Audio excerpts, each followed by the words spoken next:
Konnichiwa! This is a Seiko Diver SUN021, a Kinetic watch from Seiko, and this watch has a nickname of Tuna. Not sure why. If you know, let me know in the comments. I'd be interested to know.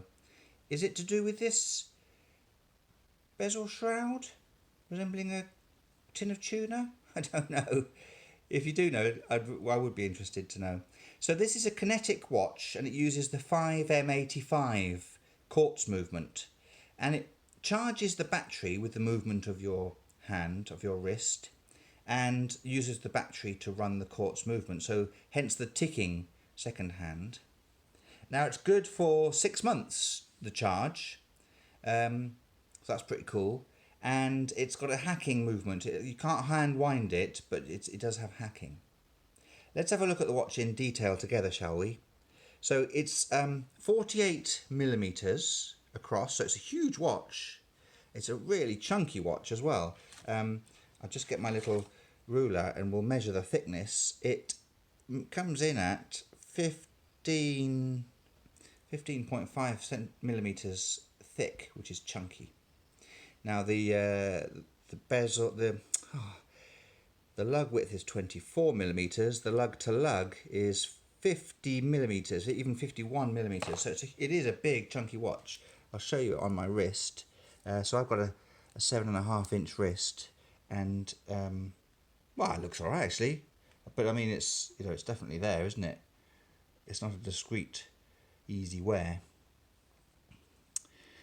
Oh. Right, so I've put it on this mesh bracelet, which I find very comfortable in the water. It comes with the sort of classic Seiko rubber bracelet. Now this one is very soft and supple.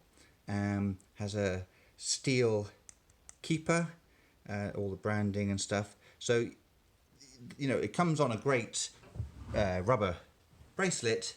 I just think it looks, I don't know, sort of sharky, isn't it? Looks like shark male diving stuff, the bracelet. Anyway, I'm waffling on about all sorts of nonsense. Right, we've got this bezel around the outside, which is very stiff to turn, and you've only got this edge and this edge with which to manipulate it. You can't at these sides because it's covered with the shroud. So it's kind of tricky to turn. Very stiff. It does click. It's unidirectional, so it only turns in the one direction. Now I've started, I have to take it back to the 12. I'm obsessive about having my bezels lined up. And oh man, that's a stiff bugger, if you'll excuse the phrase. Right, here we go. Now it lines up perfectly, absolutely spot on. So it's super, super stiff and difficult to use, but looks cool, doesn't it? So we've got this lovely yellow grading and white, the yellow lettering, numbering there. The dial itself has got these sort of 3D thing going on. It's a very deep dial. So we start at the sapphire crystal. It's a flat sapphire crystal. Then we've got the minute inside track. Then we've got the applied indices that are very thick.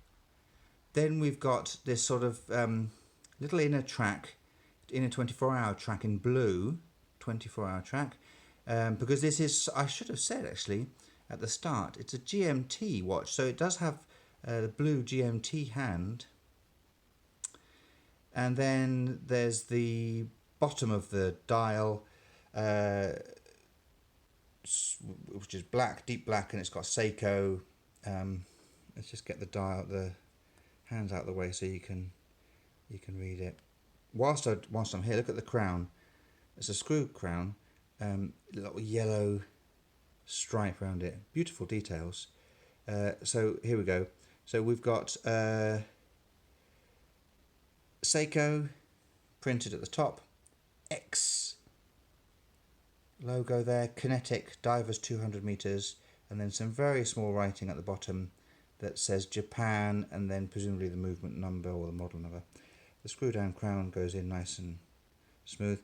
Now this at the top is also screwed down,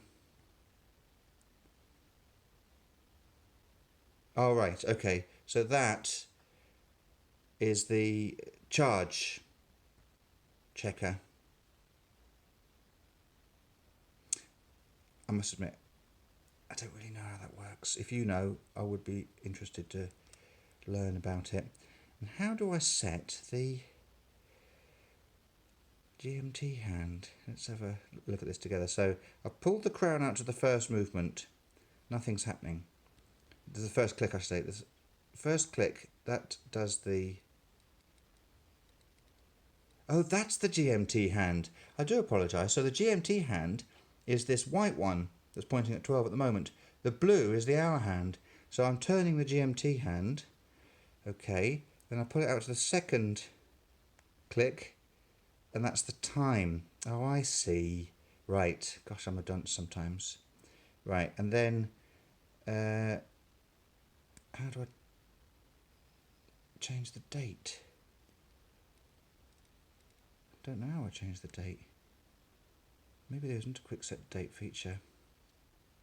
Is that possible? Never come across that. As you can tell, I'm not massively familiar with the intricacies of this watch. Teach me in the comments. I'd be happy to learn. Right, well that's it for the Seiko SUN021 Tuna. Thanks very much for watching. It's been a slightly shambolic little review, but at least you got to see the watch, so that's the good thing. We didn't go around it, did we? I'll just show you it all the way around. It's got these strange bolts in here. The back has got this black ring to it just to match the watch sides, which are shrouded. It's all very unusual. And then the case back is relatively straightforward. Seiko with the model number and the stainless steel and divers 200, etc. And the Seiko Wave. It's got does have drilled lugs, so it makes it nice and easy to change out the straps. This is a beauty, really. A real sturdy, chunky watch. Great for wearing in the water. Yeah, it's cool, isn't it? Cool. Okay. Thanks for watching, everybody. I do apologise for the slightly shambolic nature of this review. Everything's going a bit hectic at home. We've got a new puppy, you see. He's driving me mad, barking all the time, weeing everywhere. But that shouldn't really detract from the quality of my watch reviews, should it? But it did, so I do apologise. Anyway, thanks very much for watching. Go and have a look around my channel. There's lots of other watch reviews. I also do knives and EDC. So click about, have a watch of those videos. You might find something interesting. Subscribe for more. I'll do more reviews of watches, more reviews of knives, and more reviews of EDC. So do subscribe, and you'll get in on those. Thanks very much, folks. See you soon.